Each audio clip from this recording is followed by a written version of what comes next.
Good evening, everyone.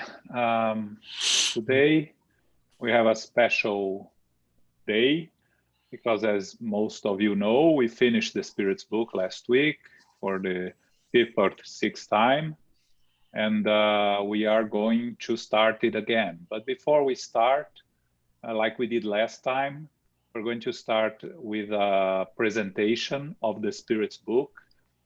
I'm going to share my screen with you. So it's the pedagogical structure of the Spirits book. It's a very good opportunity for us to remember why the Spirits book is the way it is, how Kardec organized and produced the Spirits book. So, you know, there is a lot of information, and for those that are on the phone, I'll be reading the slides because it's important for you to listen to all the things written on the slides, and you know, you guys that will be at home reading also, you see why it's important. Okay, so let's start. So on April 18, 1857, Allan Kardec published the first edition of the Spirits book. It was a smaller book with 501 items that were divided in 3 parts: Spiritist doctrine, the moral laws, and hopes and consolations. So the first Spirits book that came in 1857 was a smaller version of what we know today. What we study today, it starts with the second edition that was published in March 1860, and that is divided in 4 parts. So what happened from the first to the second? Kardec continued receiving answers from the spirits on different questions. He was publishing the Spiritist Review, the Revue Spirit, every month for 2 years, 58 and 59. And he decided that it was needed a better revised edition of the Spirits book. So that way, the second edition was published in 1860. The most well-known translations that you see out there are from the 3rd edition. That is basically the same as the second edition with some corrections, some additions, but it's really the edition that is most used in the translations that we find out there. Then there were other editions, of course. So Kardec, it's important to understand that Kardec was very careful to present the fundamental work of the Spiritist codification with a systematic framework that was philosophically, logically, and pedagogically well structured. A lot of times we don't give Kardec much credit, and we'll talk about it in a while. But it's very important to give Kardec the relevance that he had in the codification of Spiritism. As Camille Flammarion said in Kardec's eulogy, Kardec was the good sense incarnated. So, as we said before, the extraordinary work of Kardec is usually underestimated, normally reducing his role as the one who has codified Spiritism. But Kardec's comments, the sequence of the questions, the judicial analysis of the answers were the fruit of a privileged mind, a condition of a highly moral, intellectual, and evolved spirit. And when you see the questions, and many times during our studies, we comment the importance of the question, because one can only answer a question that is well formulated. A good answer comes from a good question. If you have a question that are either confusing or not clear or not well formulated, you may have an answer that doesn't really attend the need of what was asked. So Kardec, in that sense, we know him as an educator. Before Spiritism, he published a series of books in literature, in math, in other areas of knowledge, and some of his educational methods that he published as Hippolyte Léon Rizard Rivail is still used in the French education system. So what happened is that you all know that he was asked several times to check the table turning movement that was happening in France and all over the world at that time. He didn't want to pay attention to it. He said it was not really relevant. He didn't want to waste his time with a fad that was going on in Paris and that people were just using it to have fun. Until a serious friend of his, a friend that he really trusted, invited him to attend, and out of respect for this friend and a little bit of curiosity why this friend was insisting, he decided to attend a session. And it's when he went there that he said, well, I'm sure a table doesn't have a brain, so there has to be some intelligence behind this phenomena.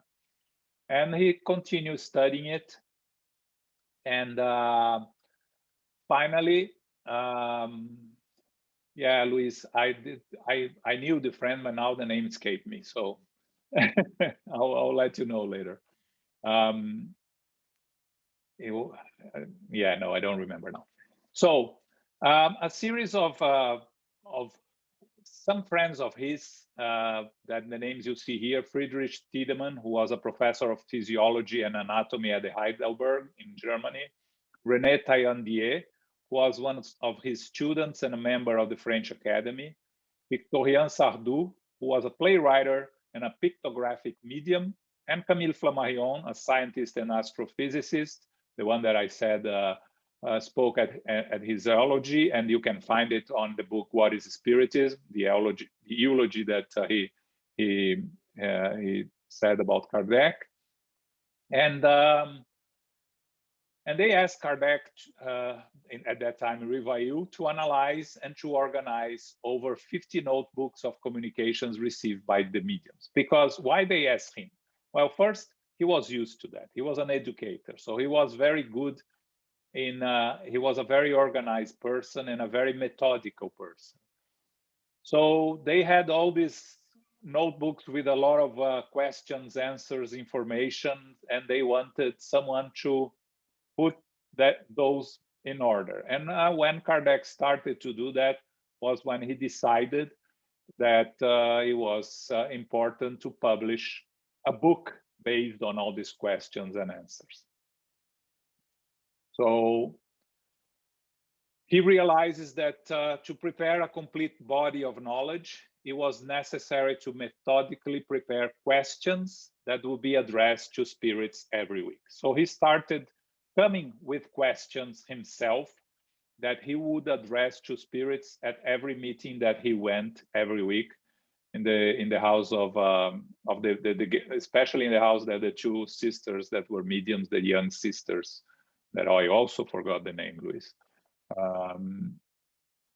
So the contacts that we find described in Kardec's printed works comes from 37 countries. Sorry, 18 in Europe, 8 in America, 5 in Africa, 6 in Asia, and 268 cities. So all this information was coming to Kardec through letters that he would receive. And those that watched the movie saw the letters coming. And he was very careful to read and answer every letter that he received. So we can see that the communications and the phenomena was widespread, including here some countries in South America and in many countries in Europe, but even in Africa and Asia, 268 different cities. This was before the communication of the Spirit of Truth, Luis. So the universal control of the Spiritist principles that we can find in the Gospel according to Spiritism. So the communications come from north to south. They are brought through many different mediums. It does not depend on only one person. This is very important, because if you have communications only from one spirit through one medium, the chance of fascination, of mystification is very, very big. There is no nationality. You saw how many countries he received for. It does not stem from any known religion. So it's, of course, Paris in France in the middle of the 19th century was predominantly Catholic, and Europe was still is Christian. So there is a lot of reasons for many questions, especially as we go towards the moral laws, to refer to religious aspects that were discussed and prevail at that time in Europe. But Spiritism does not come from any specific religion. There is no social class that at that time was something really relevant. Nowadays it's important, but it's not that much. At that time, the difference and the separation of classes was something very, very predominant. And they are transmitted gradually by the enlightened spirits. We have a series of spirits with the supervision of the Spirit of Truth, that many believe that he was Jesus. Some say that he was not. And the identity is not really that important. The teachings are what is important. And we know that the teachings come from enlightened spirits. So Kardec says, by comparing and matching all the answers, which were coordinated, classified, and many times revised in the silence of meditation, it was then that I compiled the first edition of the Spirit's book. So, in April 18, 1857, a Saturday, spring, the Spirit's book and Allan Kardec were, for the first time, introduced to the public at the Dentus bookstore at 13 Galerie of Orléans, Palais Royal, Paris. What is some interesting facts about the first edition. No one wanted to invest in the publication of the Spirit's book. The first edition was 1,200 copies. At that time, you can imagine that it was not easy to publish a book. Kardec published it with his own resources. So he used his own money to publish the first edition. And the success of the publication was immediate and unexpected. It became a bestseller in its category, and it was reprinted 15 times while Kardec was alive, from 1857 to 1869. You have 15 editions of the Spirit's book being published. So let's see some numbers in the Spirit's book. The book is divided in 4 parts, and it has a total of 1,213 questions. The first part has 75 questions and 12 sub-questions, 87. The second part, the biggest one, has 538 questions and 123 sub-questions, totaling 661. The third part has 306 questions and 42 sub-questions, which is 348. And the fourth part has 100 questions and 17 sub-questions, which is 117. So you have 119 questions and 194 sub-questions, that you get a total of 1,213 questions. One curiosity that we mentioned a couple of weeks ago, question 1011 does not exist in the second edition. You have question 1010 and question 1010A, and then question 1012. Some editions that you'll find will do exactly the same. Some editions replace 1010A by 1011. Okay. This is the revised, right? This is the revised, the second, yeah. second and third edition. Yes, not the first one. The first one we mentioned before that has 501 questions. Yes. And then the first edition needed an emperor permission to be published, right? Yes, and the second also, because the law at the time said that any publication had to be approved by the emperor. Any publication, any book, it had to go through the supervision and approval of the emperor. Any edition after that had any modification had also to be submitted and approved by the emperor or the emperor's department of approval. But when you did just a third edition, fourth edition without any changes, you did not need to go through the signature of the emperor. And we learned that recently because of the book Genesis, when we found that there is the fifth edition, there was an authorization given. So it means that from the fifth edition to the fourth edition that was published when Kardec was alive, there was some modifications that, and that's why you see nowadays translations from the fourth edition and from the fifth edition of Genesis with changes. Okay. Okay, Amo? Thank you. Okay, so besides the questions, we have an introduction that is 17 items that we'll start studying next week. And then we have the prolegomena. That was a message that was started by Kardec and complemented by the superior spirits. If you don't know what prolegomena means, I'll tell you what Divaldo's spiritual guide told him. Buy a dictionary. And he buy a good one, because the first one he bought didn't have the word, so he spent money on a dictionary that he couldn't answer his question. So he had to buy a second, better dictionary that had the explanation of the word prolegomena. Okay, so out of respect for Divaldo, I'm not going to say what it means. You look for it on the dictionary. Or Google today. Just out of curiosity, is the same word French in English and in Portuguese? Yes, it's. Interesting. I think it is. Yes, I think it's the same. It comes from Greek, I believe. Yeah. And then you have the conclusion, which is 9 items, and we didn't went through the conclusion after we finished, because between the conclusion and the introduction, there is a lot of similarities.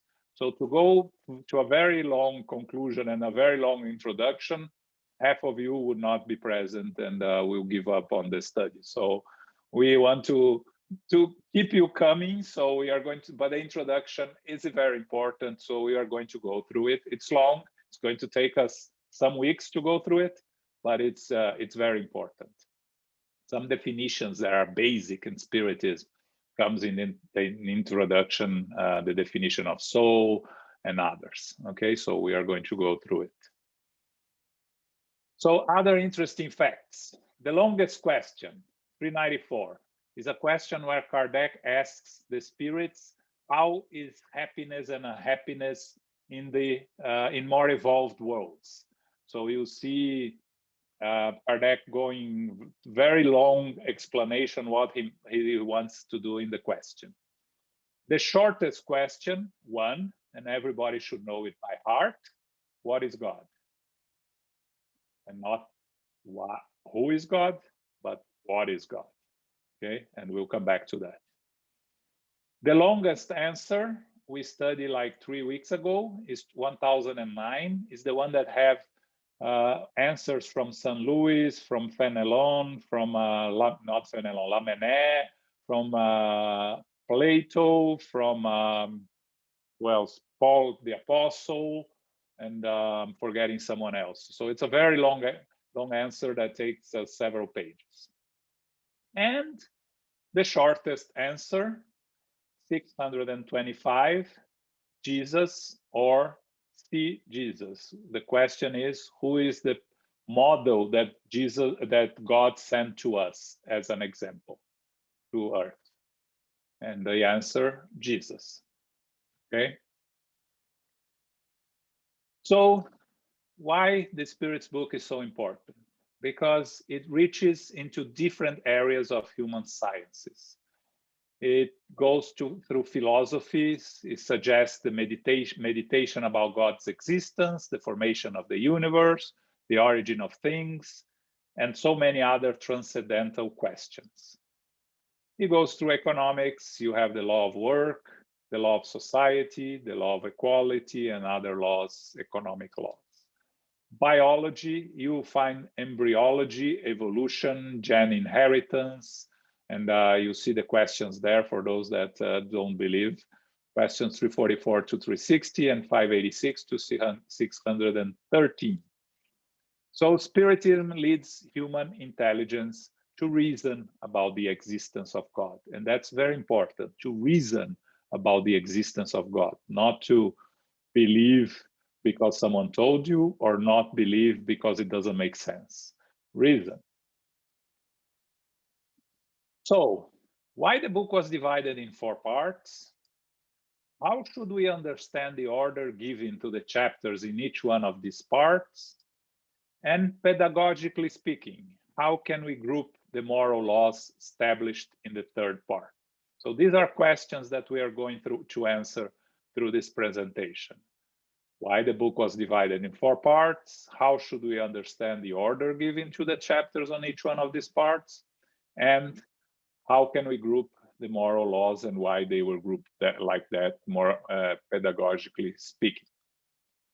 So probably the division in 4 parts that originated the Spiritist Pentateuch. The other 4 basic books of Spiritism are the result of the development of each one of the parts of the Spirit's book. I'm going to present a graph that will show here how it exactly does it work. So you see the Spirit's book here. The introduction, or the prolegomena, and the prolegomena comes from Spiritism Easily Explained, What is Spiritism, and other Spiritist books. You'll see that in the others.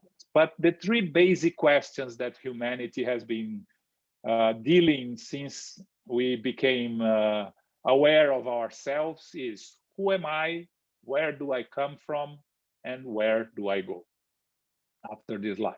So in the first book, The Primary Causes, we get the answers to who am I. Where do I come from? You'll find answers both in the first book and the second book, which is the Spirit World. Both these books will, the first book will take us to Genesis, which was the last book published by Kardec in the Codification, that further explains the idea of God, and we study God more in depth. And if you remember from Júlio Padovan's talks, he mentions that it's very interesting that Spiritism talks about God in the beginning of the Spirit's book, and then only on Genesis it talks about God, it discusses God. So it is important, but kind of overlooked in the rest of the books. So where do I go? Goes from to the second books, the Spirit World, and the 4th book, Hopes and Consolations. The second book, the Spirit World, directly connects to the Medium's book. And we've been studying the Medium's book, and you'll see why it connects with the Medium's book, because it talks about our life here in the spiritual world and the communications between the 2 worlds. So the 3rd book, that of course the moral laws relate to the gospel according to Spiritism, and answers the question how to be a Spiritist. It's very important because it gives us the guidance on how to behave morally speaking. Why do I suffer is answered in the second book, in the Spirit's book, and also in the moral laws of the third book. And the fourth book, Hopes and Consolations, and the conclusion will answer the questions, why to be a Spiritist? And the fourth book, Hopes and Consolations, directly relates to heaven and hell. So you see here that you have everything very well organized by Kardec. Everything makes sense. So the pedagogical structure of the Spirit's book shows its noble, rich, and extraordinary content. So Kardec says in Genesis, chapter 1, item 14, Spiritism proceeds in exactly the same way as the positivistic sciences. That is to say, it applies the experimental method. Facts of a new order emerge which cannot be explained by known laws. We observe them, compare them, analyze them, and by studying the effects going back to their causes, we arrived at the law which governs them. That's from the Genesis, and that describes how Kardec deals with all the information that he receives and the scientific aspect of Spiritism, which is very important to always stress that that's not the science that we know here on Earth, because the science here doesn't deal with phenomena of the spiritual world. When we are talking about phenomena of the spiritual world, when we are studying the perispirit, this is science that only Spiritism can study and deals with it, because our science here will only deal with things that can be repeated, proved with matter in the physical world. But slowly science is evolving, and it's getting to more and more into things that cannot be demonstrated here, and eventually they will converge with the Spiritist ideas in the distant future, or as we hope, not so long distant future. So let's talk about the Spirit's book. Let's go on the pedagogical presentation. So the definition of the object of study in the book one, it's first causes. Section of definition of the object of study in which Spiritism's field of action is established is when we talk about God. Then in book two, the spirit world, in this section, the spirit and its relationship with the corporeal world is investigated. Then on book three, moral laws, formulation of the laws that regulate the spirit's life. The moral aspect plays an important role on the spirit upon its physical interaction. The nature of the perispirit, or the fluidic body of the spirit, is directly related to the spirit's moral evolvement. And we see that when we study moral laws, and we see that when we learn about perispirit and how the perispirit evolves as we evolve, how it becomes more ethereal, and we know that it has a direct relation with our moral evolvement. And finally, the consequences, the deduction of the consequences that come in book 4, Hope and Consolation, the consequences to the spirit of the fulfillment or not of the moral laws. We just studied it, we just finished the book 4, Hope and Consolation, so it should be fresh on your minds what we just studied. So, book 1. Book 1 has 4 chapters. First chapter, God. Second chapter, the general elements of the universe. Third chapter, creation. Fourth chapter, vital principle. We know that we have in the universe God, spirit, and matter. Everything that is not God and not spirit comes from the universal fluid or the cosmic fluid, and we can call it matter, or we can call it universal fluid. By the combination of this matter with the spirit, we have the creation or human beings through first the perispirit and then the physical body that will keep changing as we evolve, and the perispirit that also keep changing. Both belong to that side of matter, of the universal fluid, the vital principle that animates the physical bodies and that animates all living beings, being plants, animals, also comes from the universal fluid. So in this chapter, we discuss all these basic elements, starting with God, then the universe, the creation, and how is the creation animated when it's incarnated. So God, the primary cause of all things, created the two universal elements. The intelligent principle of the universe, or spirit, if we want to call spirit, or spiritual principle, if we want to call it before becoming a spirit, and matter that comes from the universal fluid, which is the intermediary agent upon which the spirit acts. The spirit acts over matter through their perispirit in the spiritual world when it's not incarnated, when in the physical world when it's incarnated. So book 2, the spirit world, will find the interaction between the physical world and the spiritual world, with the spirits in the middle. And we have 6 stages of this interaction that we will study in book 2. So first, the passage from the spiritual world to the physical world. Second, passage from the physical world to the spiritual world, the death of the physical body. The first passage, the birth. Then third is living in the spiritual world while we are there. Fourth, living in the physical world while we are incarnated. And where spiritism makes a difference, living in the physical world and interacting with the spiritual world, and living in the spiritual world and interacting with the physical world.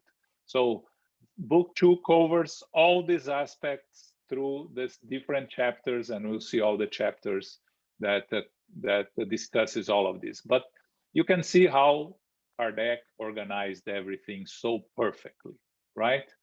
And he talks about birth, death, life in the spiritual world, life in the physical world, and how we connect between the two worlds, both when we are incarnated and when we are discarnated. So, on chapter 1, spirits, it says the spirit is the fundamental element of interaction between the two worlds. Kardec presents the study of the spirit's nature and constitution on chapter 1 of book 2. On chapter 2, incarnation of spirits, if you remember, is that first item. Kardec studies the passage, incarnation of the spirit through the physical world, the first of those 6 possibilities.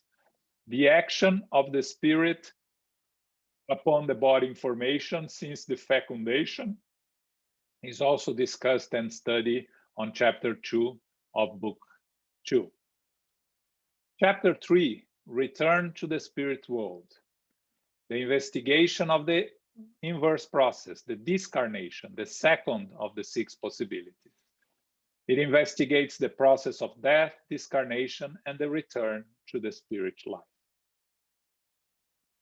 Book 2, Chapter 4, Multiple Lives. The 2 processes, incarnation and discarnation, originated what is called multitude of existences.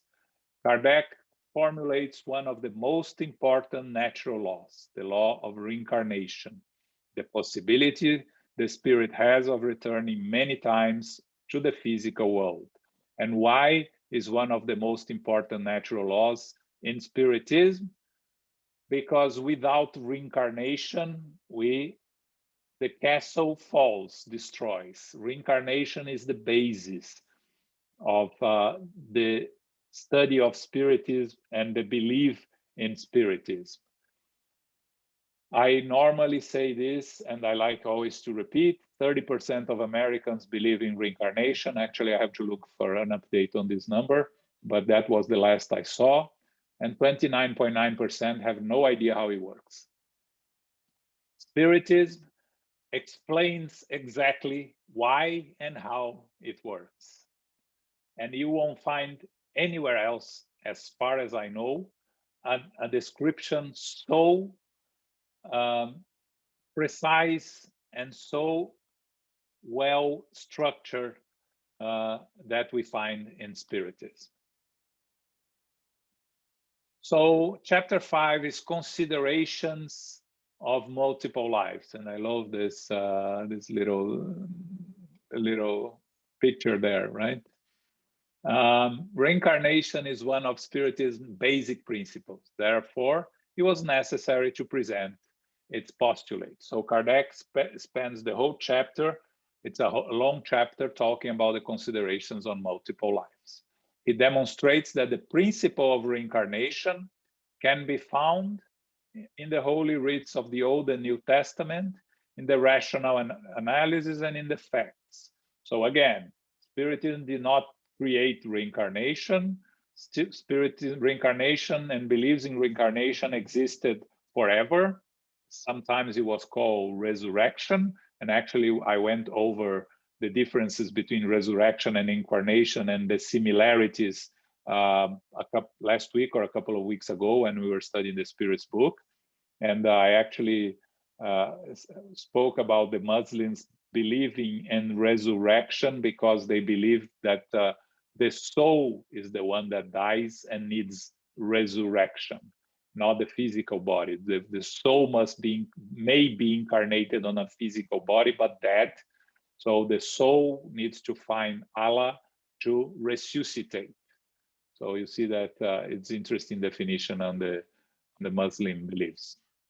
So we'll find in Spiritism the explanation of reincarnation, and especially, and very important, the idea that we are always progressing, that the reincarnation is always moving forward, contrary to some beliefs in Eastern religions that if you do not behave, you can reincarnate as a cockroach or a rat or an animal. So chapter 6, which is the third of those 6 combinations, is spirit life, the most complete study of how the spirit lives in the spiritual life according to the knowledge of the time. Remember, at the time, because nowadays, of course, we have much more descriptions of the spiritual world, especially through André Luiz, through Manuel Filomeno de Miranda, but Kardec presents the fundamentals of the Spiritist work that later was expanded through these various mediums. At the time of Kardec, and Luis just gave a presentation of this recently, as researching the precursors of Spiritism, and there is some books that will talk about life in the spiritual world, but they are not very clear and very well organized and explained as we find in Spiritism. And of course, we expanded a lot with André Luiz, especially, and with other spirits. So now we have a better understanding of life in the spiritual world that we can find in the literature. But in Spiritism, you'll find the basics of life in the spiritual world. And then on chapter 7, which is the fourth of those 6 numbers, we have return to the physical life. So it investigates life and what occurs when the spirit lives in the physical body. So it talks about memory loss, geniuses, mental impairment, other limitations. So how the physical body can influence the free will and ability of the spirit to express itself when incarnated, and some restrictions that the physical body can impose on the life of a incarnated spirit. On chapter 8, emancipation of the soul, which is the 5th part of those 6 lines, it explains how the spirit living in the physical world is capable of interacting with the spiritual world. It's not only through medium, but sleep, dream, lethargy, catalepsy, second sight, ecstasy. So the ability that the incarnate spirit have of interfacing with the spiritual world. We study all this in chapter 8, and of course there is a lot of very interesting subjects there that requires us to go much deeper than the information that we receive in the Spirit's book. And finally, the 6th, which is the intervention of spirits in the physical world. We have spirits living in the spiritual world and interacting with the physical world. So we hear about obsession, the action of guardian angels, protecting spirits, familiar or sympathetic spirits, and the influence of spirits in life's occurrences, the action of spirits upon a phenomena of nature, etc. So how the spirits act on our daily lives is what we discuss on chapter 9. And then chapter 10, spirit occupations and missions. It explains the occupations and missions of the spirits in all 6 stages: when we are incarnated, when we are discarnated, when we are living in the spiritual world, when we are living in the physical world, and when we are interacting with the spiritual world or interacting with the physical world. These are the spirit occupations and missions that we study on chapter 10. And then chapter 11, it's important to say that in the first 10 chapters, we study the spirit as incarnated, as the spirit with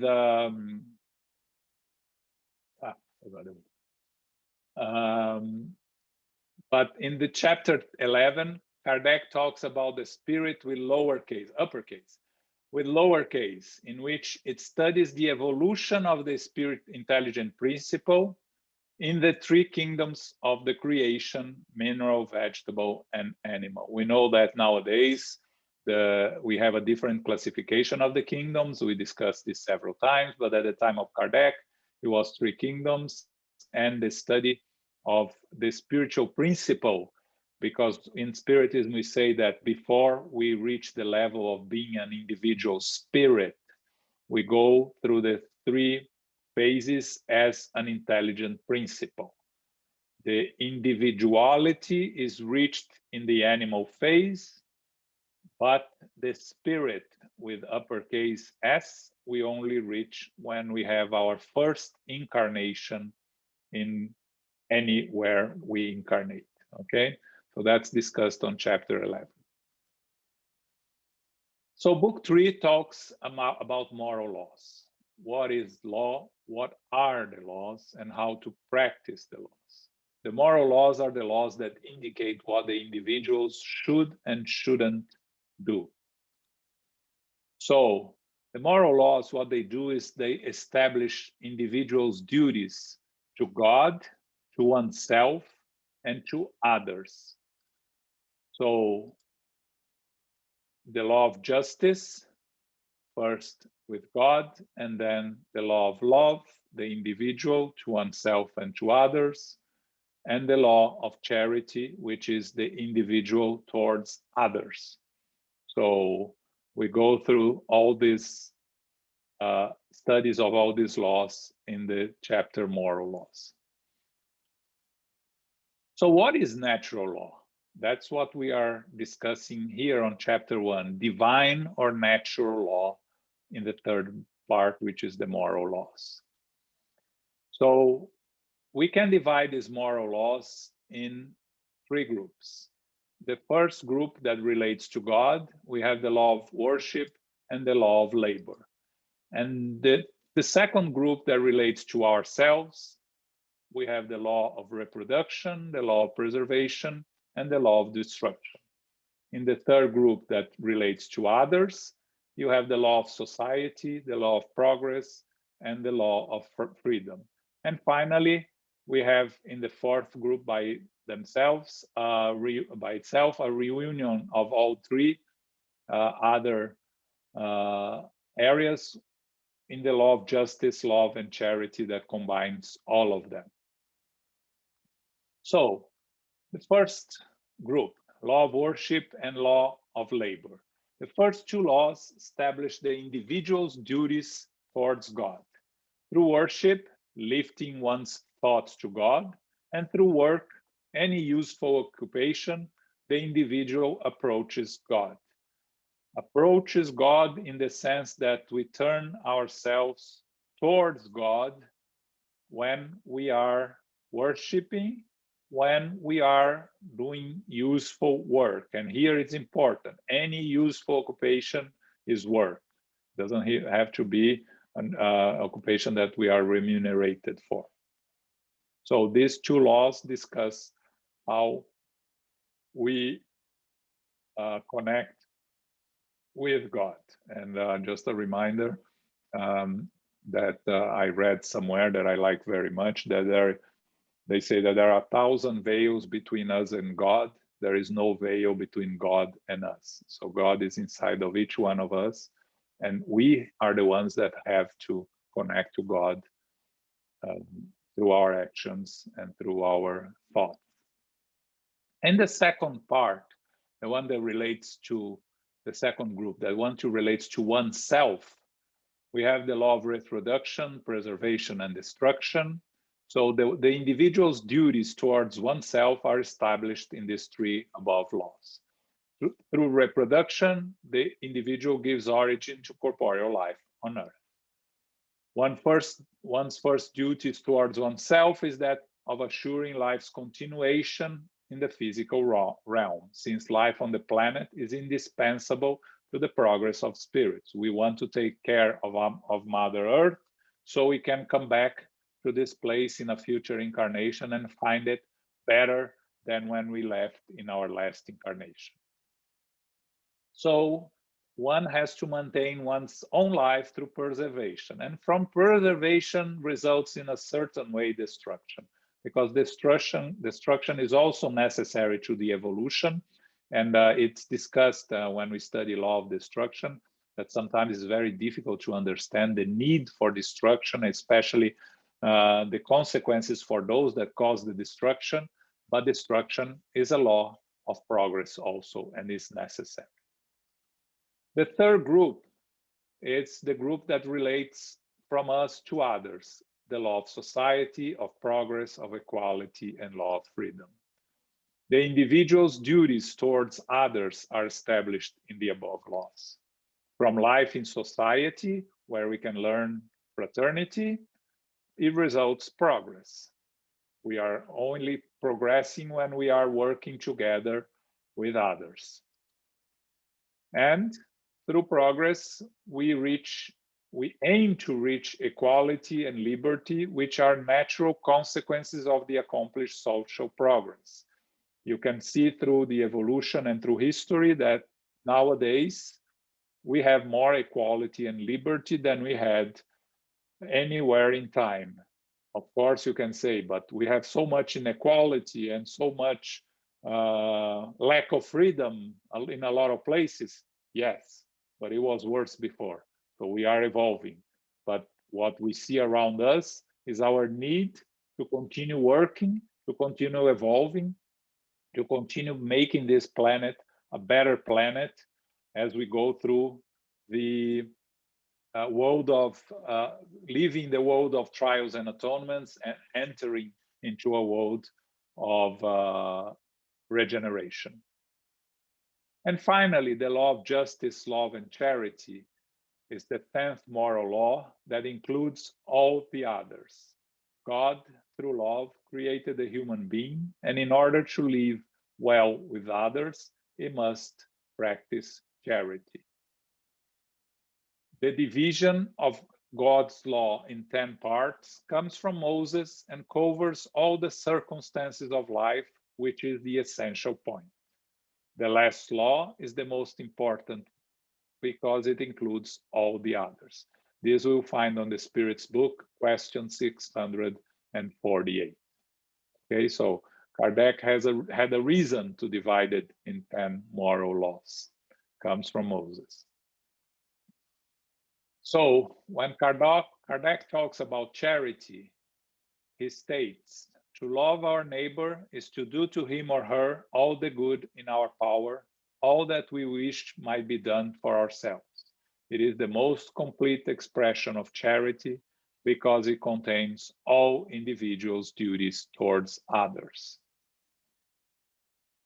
And there is a small phrase here that not comes from Kardec. Loving your neighbor means helping those in need, even if they don't live next door. I read a phrase by Arthur Ashe today that I thought it was very interesting. He says, true heroism is remarkably sober, very undramatic. It is not the urge to surpass all others at whatever cost, but the urge to serve others at whatever cost. And that is real charity. Arthur Ashe, the tennis player. So, why charity contains all individuals' duties towards others? And in question 886, Kardec asks, what is the true meaning of the word charity as used by Jesus? And the answer from the spirits, benevolence for everyone, indulgence towards the imperfections of others, and forgiveness of offenses. That's the complete answer of the duties that one individual has. So, upon thinking, judging, and evaluating my neighbor, how should I behave? Charity answers with indulgence. How should be my actions towards my neighbors? Charity answers with benevolence. How should I receive the actions of my neighbors? Charity answers with forgiveness. So, the importance of indulgence, benevolence, and forgiveness as the main objectives to achieve through charity in our daily actions. So, how on chapter 12, moral perfection, we asked how to practice the laws. One example is towards our planet. And you'll find here, those that cannot see, there is no plan B, there is no planet B. That is our planet. What happens in the Arctic does not stay in the Arctic. And one phrase that I was going to look who wrote that, I love that phrase, but then I forgot to look, and but I'll look for it. The planet does not need more successful people. The planet desperately needs more peacemakers, healers, restorers, storytellers, and lovers of all kinds. And with the situation we are going through in this country, more than ever. So chapter 12, moral perfection. From a moral point of view, the main goal of any individual should be to acquire virtues and to get rid of vices. That's how we evolve. And that's the moral evolution of the wing of the moral side. Kardec presents the study in moral perfection in 5 elements on chapter 12. Virtues and vices, passions, selfishness, characteristics of a virtuous person, and self-knowledge. These are all the items on chapter 12 that help us understand better how to achieve moral perfection. And then we reach book 4, which is hope and consolation, also relating to the physical world and the spiritual world. And it's where we find the consequences of the fulfillment or not of the laws, the moral laws. So we have 2 chapters. Chapter 1, earthly joys and sorrows, and chapter 2, future joys and sorrows. Those are the ones that we just finished studying. So chapter 1 contains the consequences to the spirit in the physical world of the fulfillment or not of the moral laws in its several incarnations. So the items that we study in chapter 1 are relative happiness and unhappiness, loss of loved ones, disappointments, shattered affections, antipathetic relationships, fear of death, distaste for life, suicide. All things that happen when the spirit is in the physical world, when it's incarnated. So how we deal with all these situations that we'll face when we are living in the physical world. And chapter 2 contains the consequences of the spirit in the spiritual world of the fulfillment or not of the moral laws in its several incarnations. So it talks about nothingness, future life, intuition of future joys and sorrows, temporary atonements, atonement and repentance, duration of future atonements, and heaven, hell, and purgatory, which we just studied last week and finished studying last week. That was the last item we studied. So, Kardec is known for the 5 books of the codification, but here you have a list of 30 books written by Allan Kardec with the titles in French that he produced during his life. Just to say that we shouldn't restrict ourselves to the 5 books of the codification. We have in English 5 editions of the Review Spirit, the Spiritist Review. We have the Spirit Voyage in 1862 in English also. We have What is Spiritism? Spiritism in its simple expression. And the 5 books, of course. The last book that you see here, Posthumous Works, is not translated into English. It may be one day, but it's a book that was not written by Kardec. It's a collection of what was left behind by Kardec in his notes that his wife, Amélie Boudet, and Lemaric was the president of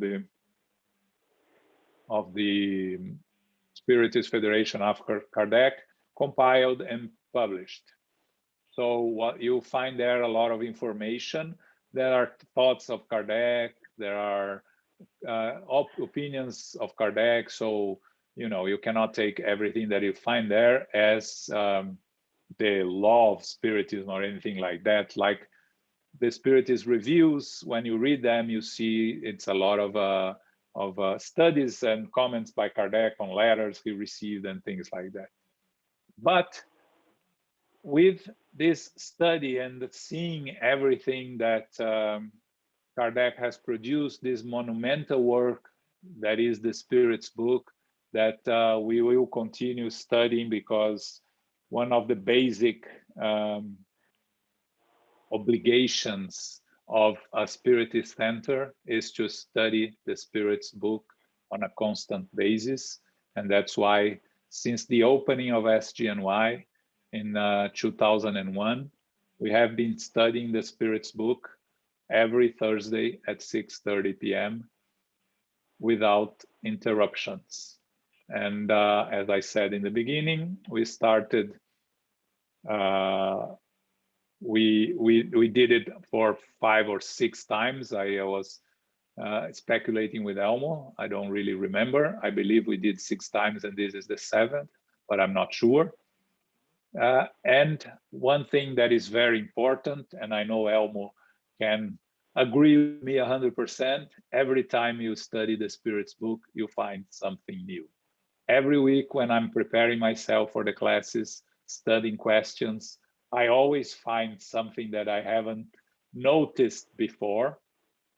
And we can go back to Divaldo again, when he first received the communication from the Spirit that told him to buy and study the Spirit's book. And he started reading. And when he first bought the Spirit's book, and his first reaction was, wow, this book has no pictures. It's a long book with no pictures. That's very hard. So he read the whole book, in a couple of days, and went very happy to the spirit, back to the spirit, and said, "I read it. Now what?" And the spirit told him, "Now read the second time." So Divaldo read the second time, and when he finished, he went back a little bit more concerned and said, "Now what?" And the spirit said, "Read it again." And then the fourth time and the fifth time, and Divaldo says that until today, he continues reading and studying the Spirit's book every day. So if he can do that, who are we to go against what he teaches us, right? The Spirit's book is a source of knowledge for us at all times, and it's an object of study that we will continue to have it, and we'll continue to do it. Sometimes we see people that read the Spirit's book and come and say, "Oh, I already read that. I don't need to study anymore." Well, I respectfully disagree. I think we need to study. We need to continue, try to find more things in the Spirit's book, and looking for other works that can add and help us study the Spirit's book, but always going back to the fountain of everything, which is the Spirit's book. So with that, these are the works that we used. We used the Spirit's book. We used a Estrutura Didática de O Livro dos Espíritos, the didactic structure of the Spirit's book by Cosme Massi, an article from Aldésio Alves Machado, and articles by Deolindo Amorim in the International Spiritist magazine that's published in Brazil. So after all that, the only thing we have to say to finalize is a thank you to you all and to Allan Kardec to give us this wonderful doctrine that helps us move forward with our lives. And I'm sure all of you that are here agree with me that without it, without Spiritism, our life would be much harder, much more difficult, and much more challenging. So thank you all, and now let's discuss. We have time here.